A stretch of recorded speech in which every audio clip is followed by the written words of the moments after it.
Chers amis auditeurs, bonjour, Benjamin Ratichou à l'antenne. Je suis comme d'habitude accompagné de Gauthier Boucher. Bonjour Gauthier. Bonjour Benjamin, bonjour aux auditeurs.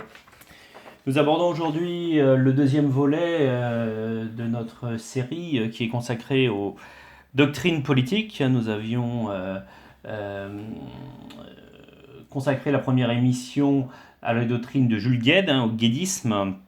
Nous allons passer aujourd'hui outre-Manche pour rester à gauche, mais traiter du whiggisme. Alors W-H-I-G-I-S-M-E.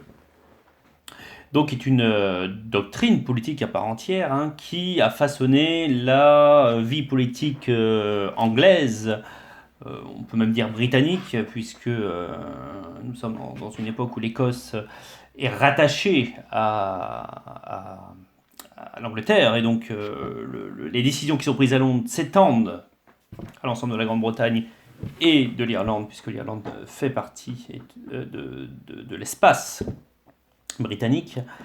Le whiggisme donc, qui permet d'aborder un peu la complexité et les origines de l'échiquier politique britannique. Alors en guise d'introduction, j'aimerais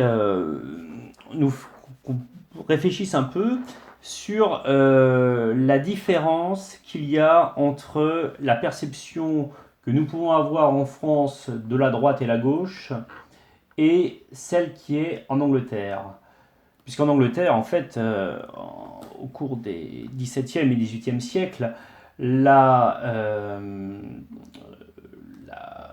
contraste, la division entre Tories, donc conservateurs, et Whigs, plutôt progressistes, est totalement différente de ce qu'on a pu connaître, par exemple, à notre Révolution, où le Parti conservateur ne prenait pas les mêmes références, comme le Parti progressiste ne prenait pas les siennes.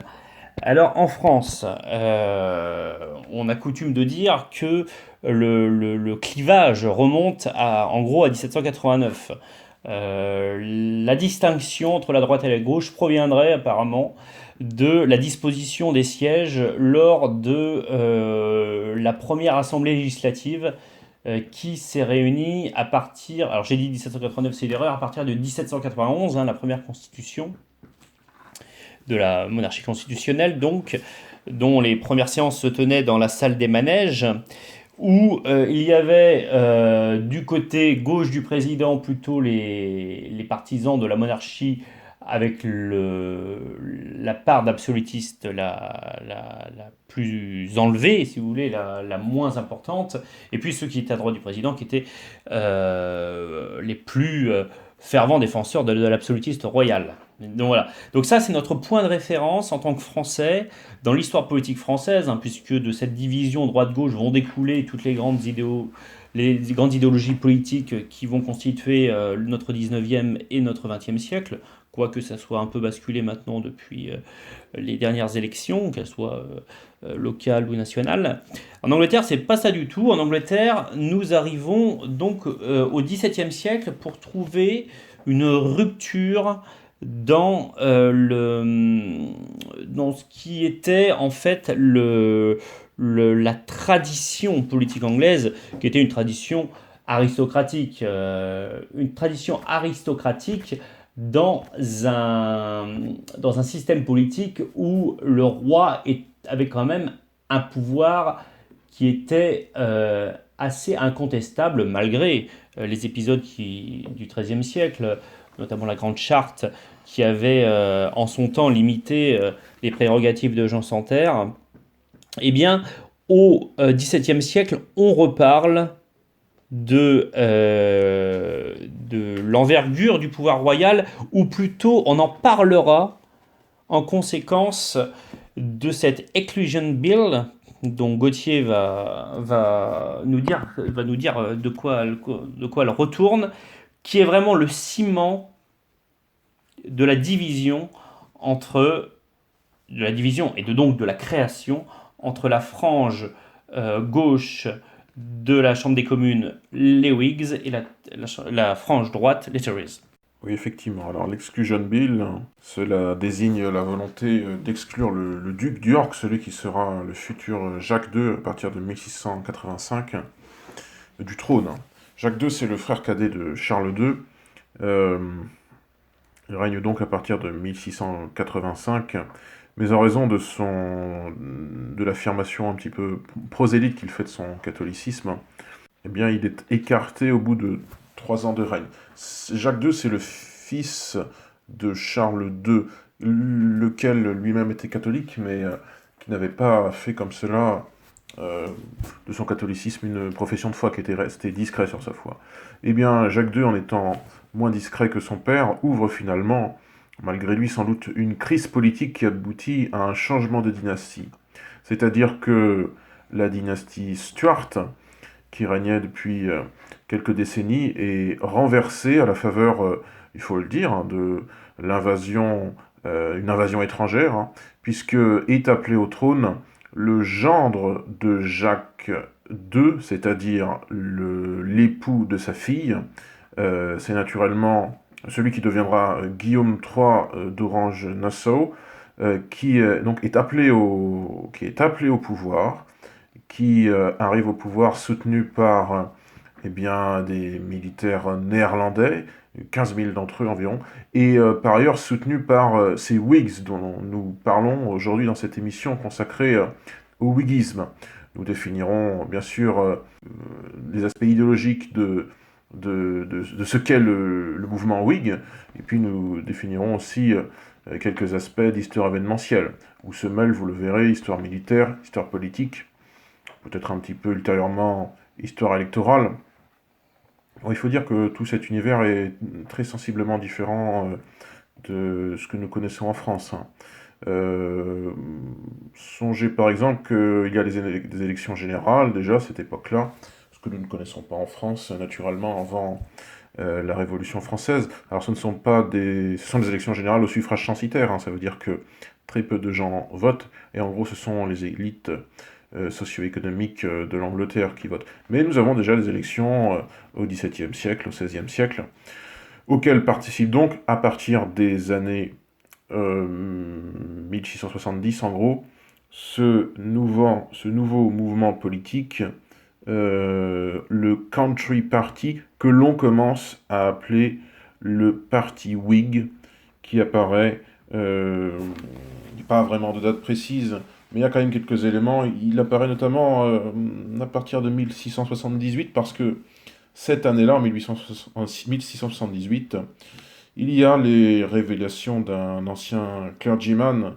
Titus Oates, et d'un universitaire un petit peu illuminé, on dirait maintenant, Israel Tang, des révélations à propos d'un complot catholique pour assassiner le roi, et ces révélations déclenchent une crise majeure, est amplifiée par la découverte de négociations secrètes entre Charles II et le roi de France, Louis XIV, ce qui déclenche une hystérie antipapiste, hein, une hostilité très forte à l'Église de Rome. Vous savez que l'Angleterre n'est plus concernée par l'Église romaine, hein, puisqu'elle a fondé son propre clergé au XVIe siècle, que l'on appelle l'anglicanisme. Eh bien, il y a cette hystérie antipapiste qui est déjà latente en Angleterre, mais qui prend des proportions nouvelles durant les années, très précisément en 1678. Nous avons, tout cela est aggravé par la multiplication des clubs politiques, la publication de libelles, de pamphlets, ce qui témoigne d'ailleurs des progrès de la publicisation de la vie politique, hein, la création, on pourrait dire, d'une opinion publique bien plus précoce que ce que connaîtra la France. La France est alors sous un régime absolutiste de droit divin, on l'a rappelé, hein, c'est Louis XIV, entre 1643 et 1715. Donc il n'y a pas cette opinion politique qui existe en Angleterre, et dont on verra dont on verra la pleine manifestation un peu plus tard en 1688 avec ce que l'on appelle la Glorious Revolution, la Révolution glorieuse.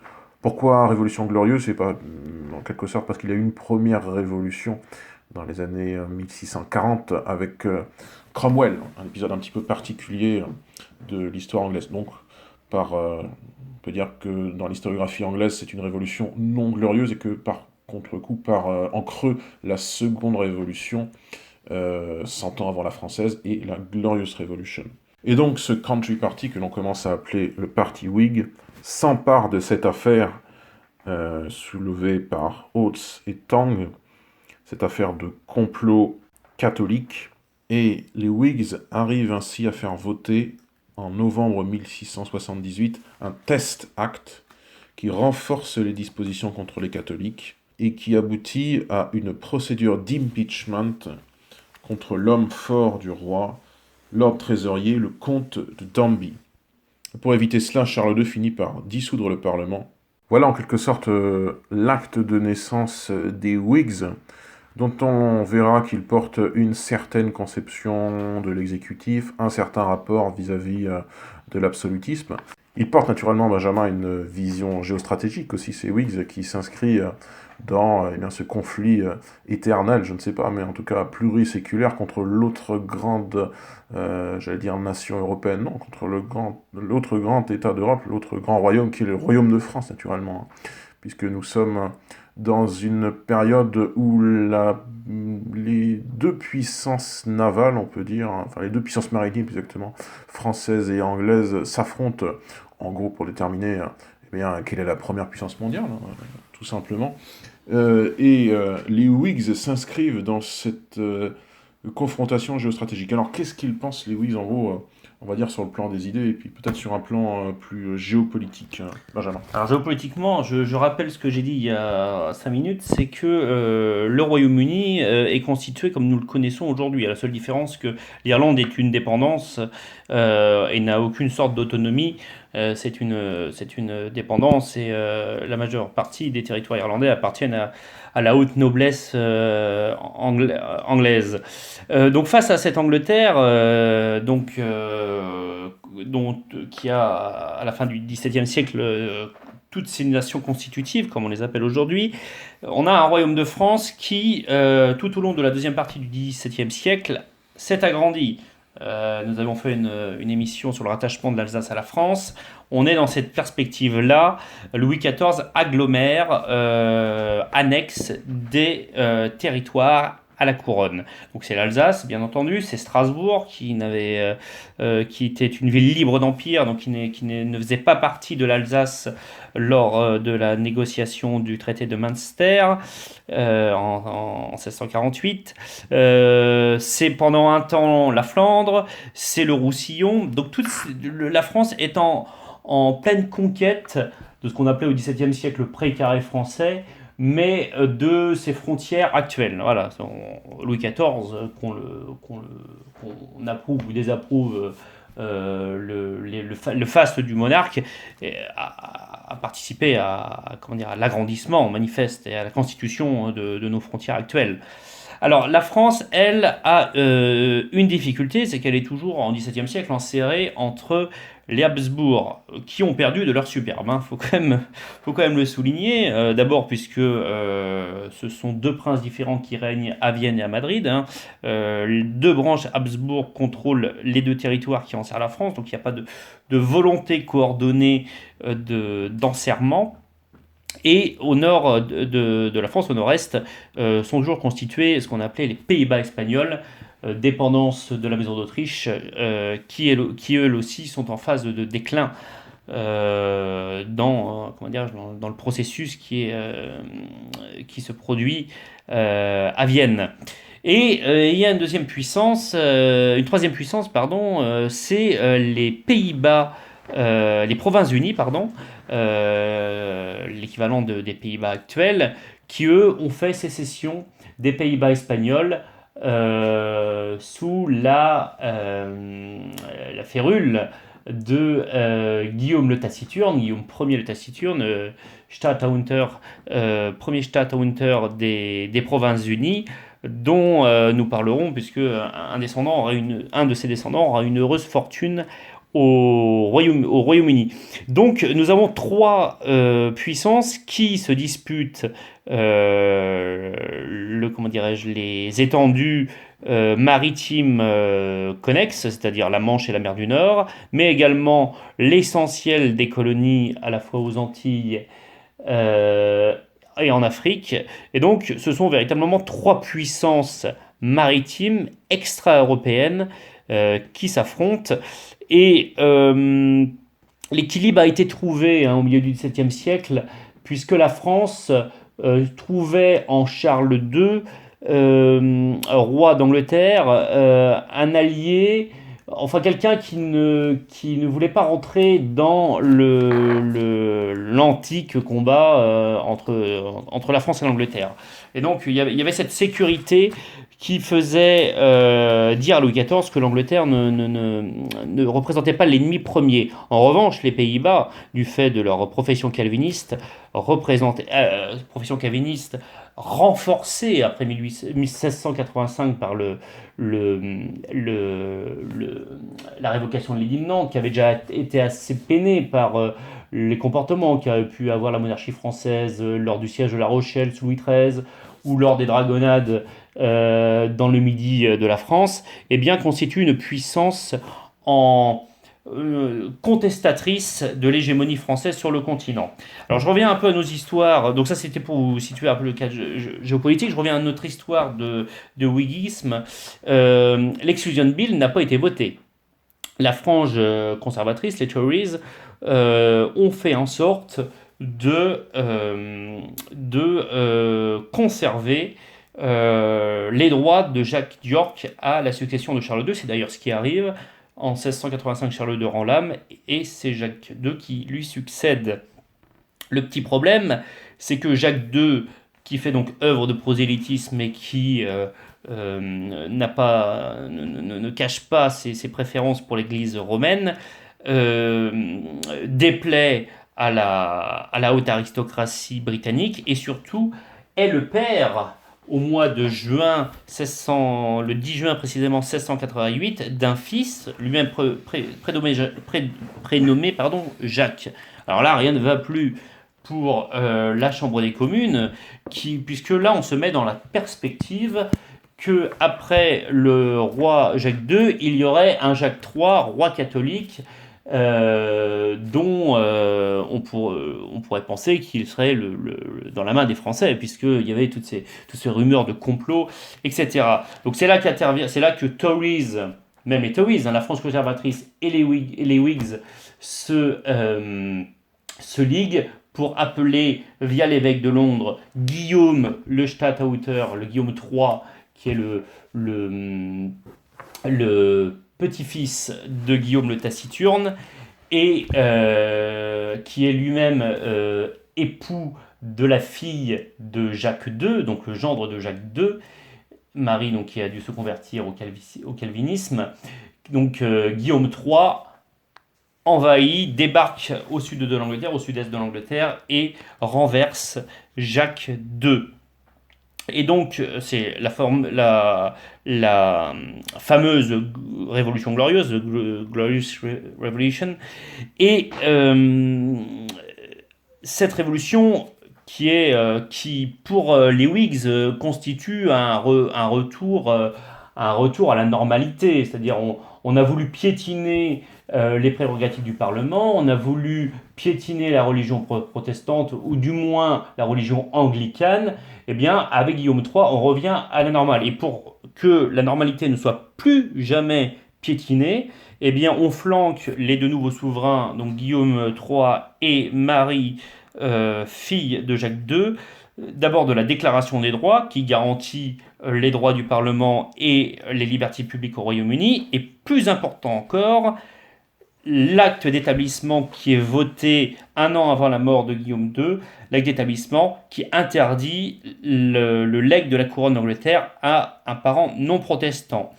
Cet acte a son importance puisque donc en 1702, Jacques III meurt, il est mort veuf, sa mari était mort un peu avant, donc c'est la fille de Jacques II qui était protestante, Anne, qui lui succède, mais Anne meurt sans postérité, et donc il faut revenir, en vertu de cet acte d'établissement, aux descendants de Jacques Ier, donc le grand-père de Charles II qui lui était protestant, et donc descendre sa généalogie euh, par les parents protestants afin de trouver un prince protestant. Et on tombe le plus proche, le fils de la princesse Sophie, qui était la petite fille de Jacques Ier, l'électeur de Hanovre, hein, le très protestant Georges Ier, qui, en vertu de cet acte d'établissement, devient roi d'Angleterre. Et c'est d'ailleurs cette branche qui est actuellement encore au trône. On lui a juste changé le nom au début du XXe siècle pour devenir la dynastie des Windsor. Alors, j'ai fait une petite projection dans le temps. Peut-être, Gauthier, pouvons-nous, au-delà de ces changements dynastiques et de ces lois de succession qui sont changées à l'aube du XVIIIe siècle, rappeler quels sont les grands thèmes peut-être du whiggisme, à la fois politiquement, mais également religieusement. Alors, il me semble que sur le plan des idées, on peut caractériser le mouvement Whig d'abord dans son rapport au Parlement et au pouvoir. Les Whigs veulent un Parlement anglais qui soit fort, et en cela ils combattent la monarchie absolutiste.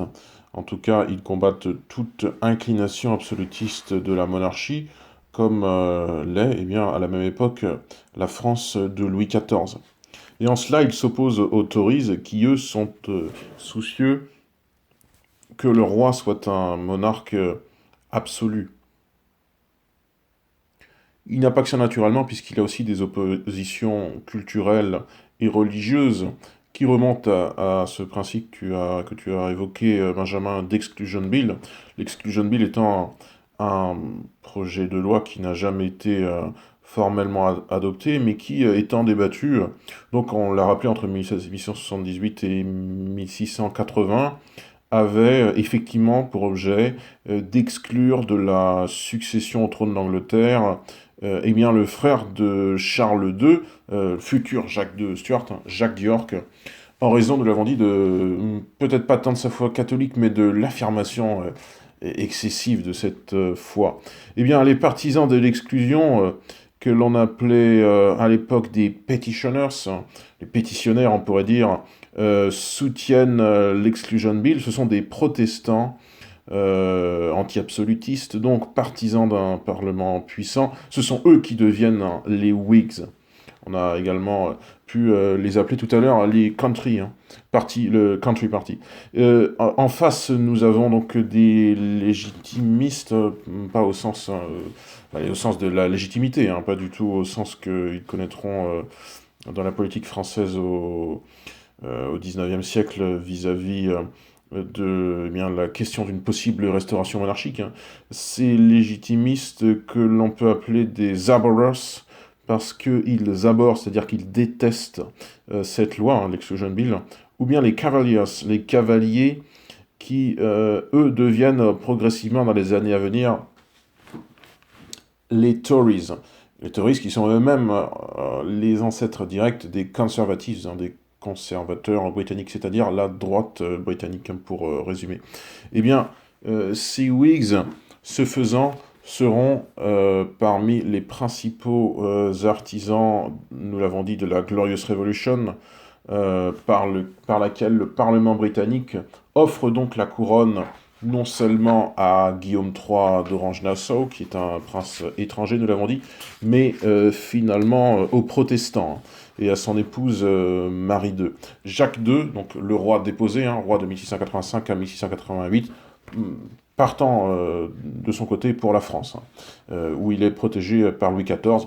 Il y a ensuite l'espoir d'une éventuelle restauration monarchique, appuyé par des partisans du roi que l'on appelle les Jacobites. Nous avons des précisions sur cet épisode méconnu de l'histoire anglaise dans un livre qui fait référence, enfin c'est un manuel de référence en tout cas, Histoire des îles britanniques aux presses universitaires de France, qui relate assez bien ces espoirs contrariés des anciens stuartistes qui donc ont été défaits politiquement par la nouvelle dynastie éphémère des Oranges, avec la venue au pouvoir de Guillaume III en 1688. Que nous dit euh, cette histoire des îles britanniques. Je cite, une puissante propagande s'ingénia à justifier aux yeux de la nation politique le changement de souverain, c'est-à-dire le passage de Jacques II à Guillaume III en 1688. Je continue la citation. Bien des Tories, fidèles au principe du roi de droit divin, continuèrent à considérer que le roi Stuart, Jacques II puis son fils Jacques III, était le souverain légitime des îles. Une partie d'entre eux, les Jacobites, menèrent même une série de complots pour restaurer la dynastie déchue, alors que les autres se rassurèrent, grâce à des arguties juridico-politiques, faisant du Stuart le roi déjuré et de Guillaume III le roi de facto. Nous voyons qu'il y a un affrontement, pas sous la forme d'une guerre civile, hein, faut pas exagérer, mais sous la forme de complot, un affrontement entre les anciens stuartistes que sont les jacobites et puis les partisans du nouveau roi Guillaume III. Eh bien, voilà le climat politique dans lequel se développe le whiggisme, d'abord comme opposition à Jacques II, et puis comme force politique qui est associée au pouvoir à partir de 1688, parce qu'ils ont été concrètement les acteurs de la Glorious Revolution. Les Whigs sont donc associés directement au pouvoir de Guillaume III, et en particulier une faction Whig qui est un des principes géostratégiques comment dirais-je, très personnels. Et on verra aussi que le whiggisme, ce ne sont pas que des idées, mais c'est un rapport à la géopolitique européenne. Il y a une faction Whig qui est associée au roi, que l'on va appeler les New Whigs, par opposition à ceux qui seraient donc les Old Whigs, c'est-à-dire des nouveaux Whigs par rapport à d'anciens Whigs. Cette faction qui est liée au roi Guillaume III et qui en gros va orienter sa politique étrangère est favorable en réalité à ce que la guerre, donc la guerre de la Ligue d'Augsbourg à cette époque, et la guerre qui est livrée aux Français se poursuive, s'intensifie. Ce sont des Whigs qui sont conduits à partir de 1694 par une minorité d'hommes qu'on appelle la Junto, menée par un jeune politicien ambitieux, John Somers, qui devient Lord Keeper of the Great Seal, et puis ensuite Lord Chancellor. Ce dénommé Somers imprime une politique autoritaire, belliciste, et pour financer ses vues contre la France, il fera ce qui le rendra finalement impopulaire, et avec lui le mouvement Whig. Il lèvera en fait un nouvel impôt, un impôt foncier direct, la land tax, et crée aussi ce qui sera beaucoup plus pérenne et beaucoup plus apprécié, la Bank of England. La Banque d'Angleterre date de cette époque, cette extrême fin du XVIIe siècle. Et en outre, ces Whigs, des New Whigs, on l'a dit, sont en rupture avec leur camp, avec le reste des Whigs, par exemple sur la question de l'exécutif, puisque étant associés au gouvernement royal, il se soucie moins que le roi conserve un certain absolutisme, il ne se soucie moins que l'exécutif reste fort, mais surtout, sur le plan géopolitique, sur le plan militaire, il prône plutôt une intervention anglaise sur le continent, un débarquement en France, pour parler clair, plutôt qu'une guerre navale avec la France. Alors que la guerre navale, logiquement, serait moins coûteuse, et bien eux, ils sont favorables plutôt à une invasion sur le continent, à des opérations terrestres, et donc ils comptent financer cela avec la Land Tax et avec la Bank of England. Naturellement, ça ne peut qu'agacer une partie des élites politiques du pays, notamment les anciens Whigs, qui paradoxalement se coalisent avec les Tories, ce qui forme une nouvelle tendance politique, les countrymen. Ça agace aussi, il faut dire, l'opinion publique naissante, ce qui fait que la Junto, les Whigs du gouvernement, en gros, sont affaiblis. Il y a d'ailleurs des défaites Whigs successives aux élections générales, dont on vous a rappelé qu'elles étaient au suffrage censitaire, ce sont des élections générales, mais pas au suffrage universel, naturellement. Il y a des élections terribles pour les Whigs, en 1695 et 1698. Ils ne sont pas exclus du pouvoir pour autant, mais ils sont très affaiblis. Et il y a une nouvelle donnée géopolitique qui affaiblit politiquement les Whigs, c'est la situation de paix issue du traité de Rijswijk, hein, je pense que c'était en 1697, qui entraîne comme conséquence politique la chute de cette junto, et étant combattue par les countrymen, donc on l'a dit, cette coalition de fait entre Tories et anciens Whigs, entre anciens Whigs, enfin Whigs traditionnels on peut dire, il y a un combat à la Chambre des communes, ce qui aboutit à l'élimination politique des Whigs durant l'année 1700, parce que les Whigs, Benjamin, sont accusés, et c'est une accusation objective, hein, d'avoir augmenté les impôts et d'avoir voulu maintenir une armée permanente, alors qu'il y a, on l'a dit, cette paix de Rijswijk. Qui est signé donc avec le roi de France. Il faut préciser que cette paix de Rijswijk inaugure une nouvelle ère dans les relations internationales. Donc certes, il y aura encore la guerre de succession d'Espagne qui verra le royaume de France et le royaume d'Angleterre s'affronter. Mais la mort de Louis XIV et surtout la régence avec l'abbé Dubois comme ministre des Affaires étrangères de Philippe le Régent, va participer au rapprochement des deux pays, d'autant plus que la frange la plus radicale des Whigs, les New Whigs, ne s'approchera plus des responsabilités. Alors j'en profite peut-être pour faire peut-être une étude. Là, on a parlé des grands thèmes à la fois politiques, religieux.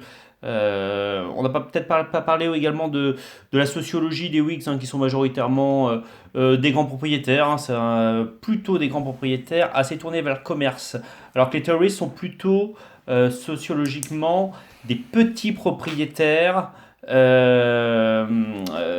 qui représentent véritablement un territoire. On a une proximité, on a l'impression que la proximité est plus grande entre le territoire et les élus Tories que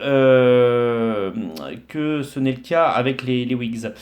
Bref, donc on a parlé de ces éléments. Parlons peut-être de quelques figures, puisque les Whigs, donc, durant la grande partie du XVIIIe siècle, ne seront pas inquiétés par cette frange radicale.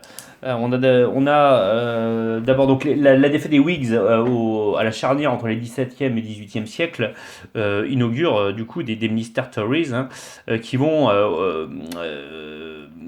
imposer une répression politique assez soutenue, et notamment Robert Walpole, qui vécut de 1676 à 1745, a été victime de cette réaction. Mais en tant que champion des Whigs, il parvient à rentrer au ministère, et c'est lui qui fait accepter par le Parlement le changement dynastique de 1714 dont je parlais tout à l'heure. Donc la mise en application de la préférence religieuse en matière de succession. Donc on voit sous cette direction la volonté de faire accepter par le Parlement quelque chose qui touche à la personne du roi. Donc là, c'est vraiment peut-être la raison d'exister du whiggisme, c'est vraiment la mainmise qu'ils peuvent avoir sur la royauté et sur la succession, en fait, qui ont choisi pour diriger l'Angleterre, pour courir bas au tyran, pour éviter le tyran.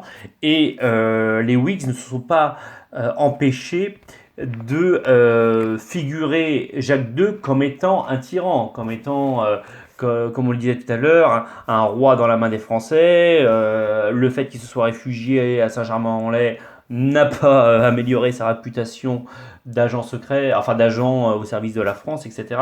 Donc il y a le terreau idéologique des Whigs, c'est vraiment la défense des prérogatives de la Chambre des communes sur le pouvoir royal. Alors, dans la deuxième partie du XVIIIe siècle, Charles James Fox, né en 1749 et mort en 1806, lui se singularise aussi, défenseur des colonies américaines, qui conclut la paix avec les États-Unis, naissante, et la France. Lui accueille favorablement la Révolution française. Et alors là, on arrive à un autre point qui va scinder un peu la frange Wings du Parlement, c'est le rapport à la Révolution française. Et le rapport à la Révolution française et les deux positions dans le parti Whig vont être défendus premièrement par William Pitt le Jeune et deuxièmement par quelqu'un qui nous est plus connu en France qui s'appelle Edmund Burke. Alors, William Pitt, qui est né en 1759 pour être décédé en 1806, a été le Premier ministre à la suite de la guerre d'Amérique. Autant dire qu'il n'a pas vraiment digéré la défaite des Anglais face aux Français coalisés, mais il garde vis-à-vis de la France une position assez isolationniste. Pardon. On ne s'occupe pas des affaires du continent, si bien que lorsque la nouvelle de la prise de la Bastille est connue à Londres, le rapatriement de la famille royale de Versailles à Paris, tout cela n'émeut point le ministère britannique. Ce qui commence un peu à inquiéter, c'est quand les intérêts britanniques sont en jeu. Et en 1792, après avoir choisi de ne pas réagir, il s'inquiète de l'entrée des troupes révolutionnaires aux Pays-Bas. Et plus tard, au début de l'année 1793, de l'exécution de Louis XVI. C'est là qu'il commence à financer les immigrés, financer les coalitions. Cela ne va pas sans provoquer un climat assez lourd au niveau de la tension au sein du Royaume-Uni, qui se manifeste par la répression des soulèvements irlandais, qui sont assez paradoxalement solidaires des révolutionnaires, mais ça tient probablement à l'alliance charnelle des Français et des Irlandais qui, historiquement, est assez difficilement explicable, mais on n'arrive pas à... les Irlandais... oui, c'est juste ce que je dis. Ouais. Et des Français, point, il ne faudra pas dire... oui, des Français. Donc, des Irlandais, donc un fort climat de tension qui traduit en fait chez William Pitt le Jeune un combat pragmatique de la Révolution. On ne combat pas la Révolution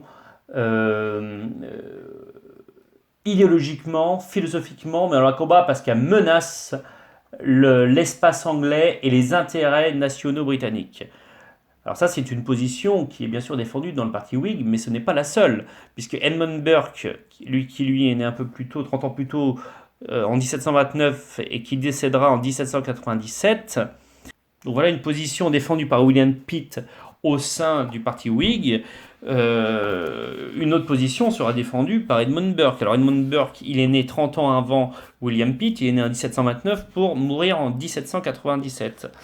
Alors lui, sa hantise, c'est de la peur de voir se reproduire le traumatisme de la Révolution de 1649. Parce que dans la pensée d'Edmund Burke, la révolution de 1649 est horrible, bien entendu, ça se termine par la décapitation du roi, etc. Alors que pour lui, la révolution de 1688 n'est qu'un juste retour des choses, un retour de la légalité. Cette révolution vante les libertés britanniques. Et pour Edmund Burke, évidemment, la révolution de 1649, c'est la mort du roi, ça se termine implacablement dans le sang, alors que la révolution de 1688, pour Burke, est une révolution qui remet en fait en place le pouvoir royal, mais dans son acception garantie par la Déclaration des droits, c'est-à-dire un pouvoir royal tempéré par le Parlement, comme ça a pu être défini dès le XIIIe siècle par la Grande Charte. Alors en France, ils ne voient pas ça. En France, ils voient qu'il y a une sorte de tentative d'assimilation des premières années de la Révolution française à l'élan libertaire britannique, donc aux libertés britanniques, mais qui se traduit implacablement par la rupture avec l'exercice royal. C'est-à-dire dans le cadre britannique, les libertés publiques peuvent avancer, mais il est nullement question de remettre en cause le principe royal.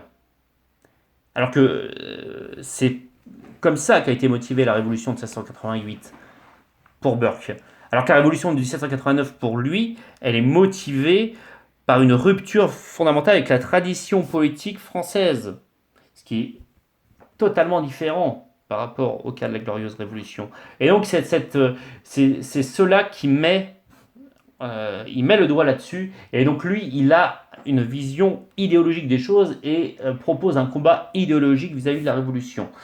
Bon, le parti Whig, on l'a compris, que ce soit par philosophie ou par pragmatisme, n'embrasse pas la cause de la Révolution, et c'est notamment le ministère Pitt, bon, jusqu'à son décès en 1806, qui seront les grands artisans de la défaite de Napoléon, en finançant les coalitions et en n'acceptant jamais de traiter avec Napoléon. L'autre spécificité d'Edmund Burke qui est assez intéressante de pointer, c'est que ce député irlandais défend la liberté religieuse en Irlande et défend la pratique de la foi catholique.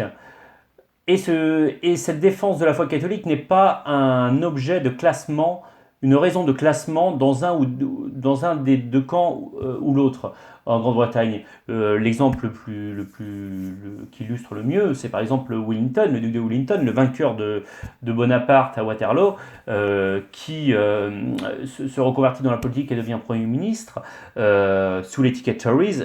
Lui aussi, lui-même catholique, défend la liberté religieuse des catholiques en Irlande. Donc ce n'est pas clivant.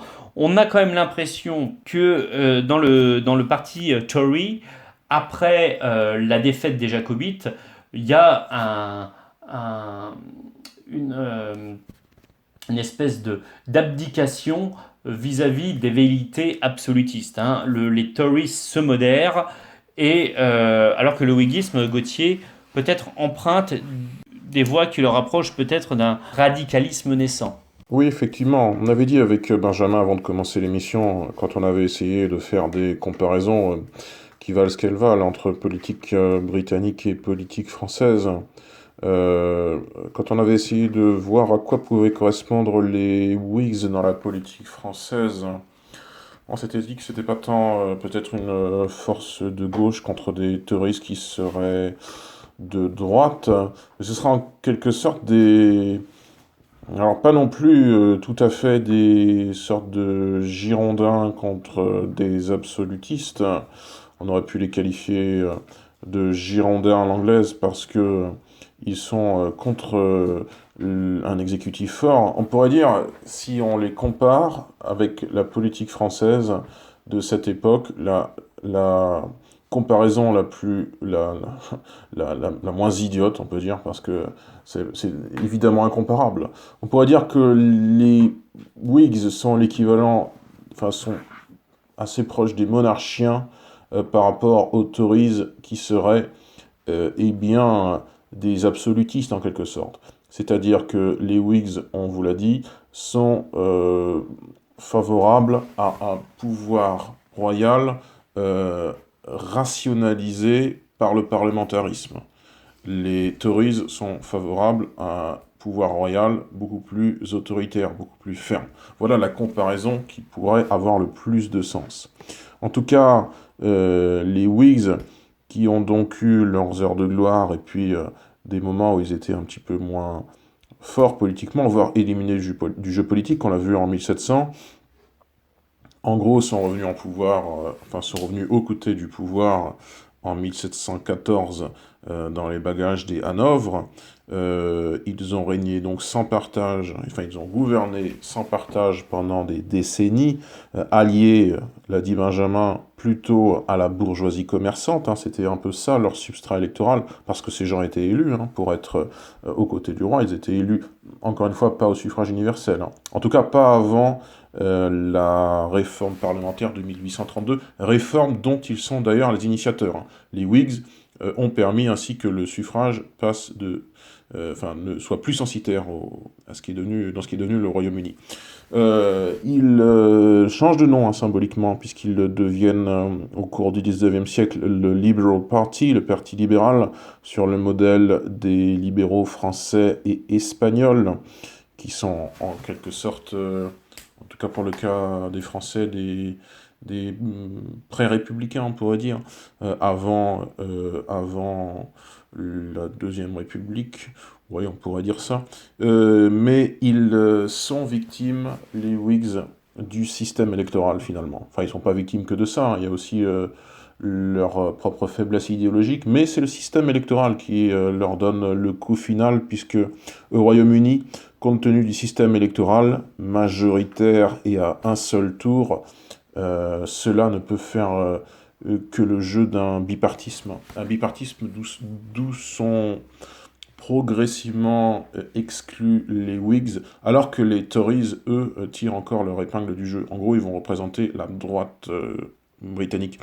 Et les Whigs, progressivement, diminuent en influence. Ils diminuent d'autant plus en influence alors que prend son essor à partir de 1900, à l'initiative des trade unions, c'est-à-dire les syndicats, les travaillistes, hein, le Labour Party, c'est-à-dire le parti travailliste, l'équivalent, enfin, est-ce que c'est l'équivalent? C'est l'équivalent des socialistes en France, mais selon des modalités différentes. Pour commencer, en France, ce ne sont pas les syndicats qui ont créé enfin, ce ne sont pas que les syndicats qui ont créé le socialisme en France, même s'il y a eu, on vous l'avait expliqué dans notre émission en octobre sur le gaullisme, l'influence aussi des syndicats. En tout cas, le Labour étant créé, prend son essor, pas tout de suite, hein, à partir des années 1920 en gros, hein, à la faveur, à la faveur de la Grande Dépression, mais ça avait commencé avant en réalité, hein, au sortir vraiment de la Première Guerre mondiale, où le Royaume-Uni est une puissance victorieuse, mais sérieusement affaiblie tout de même, puisque les États-Unis prennent le leadership au niveau mondial, eh bien, la politique intérieure britannique s'en ressent, hein.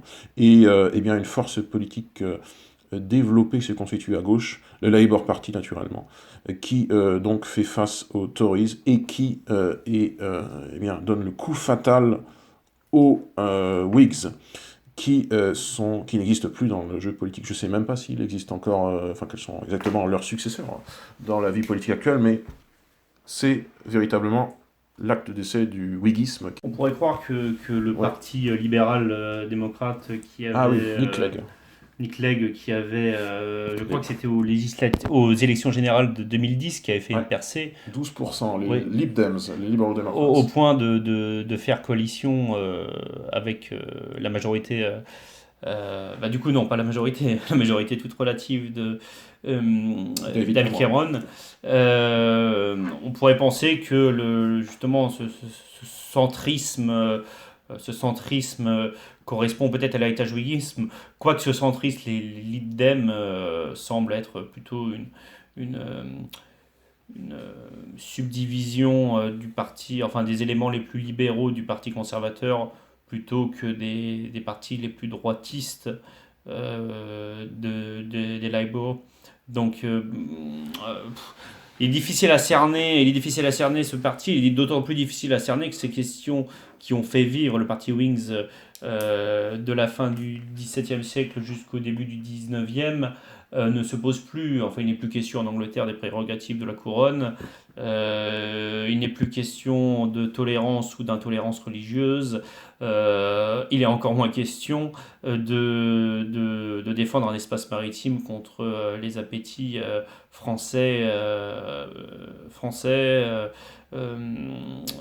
puisque nous faisons partie du même ensemble européen. La France n'a même plus de velléité d'hégémonie non plus. Donc les Whigs n'ont plus raison d'être.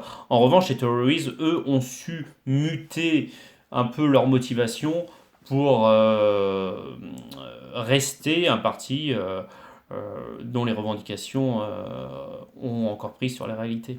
Oui, effectivement, les Tories ont su tirer leur épingle du jeu, et ces Tories qui sont, nous l'avons dit, devenus des Conservatives, le Conservative Party à partir de 1834, à l'initiative d'un homme qui s'appelle Robert Peel, eh bien, ces Tories, ils gouvernent aujourd'hui, hein. Ils gouvernaient déjà sous Cameron, on l'a dit, à partir de 2010, et actuellement, c'est Theresa May, tout le monde le sait, bien sûr, puisqu'il y a cette actualité du Brexit, du retrait probable du Royaume-Uni de l'Union européenne, dont nous débattons, enfin dont les Britanniques débattent en ce moment. Et puis il y a eu une succession de ministres Tories de ministres conservateurs et travaillistes durant toute l'histoire contemporaine euh, britannique. Pour donner un exemple, un bon exemple mémotechnique, par exemple Winston Churchill, c'est un conservateur, hein.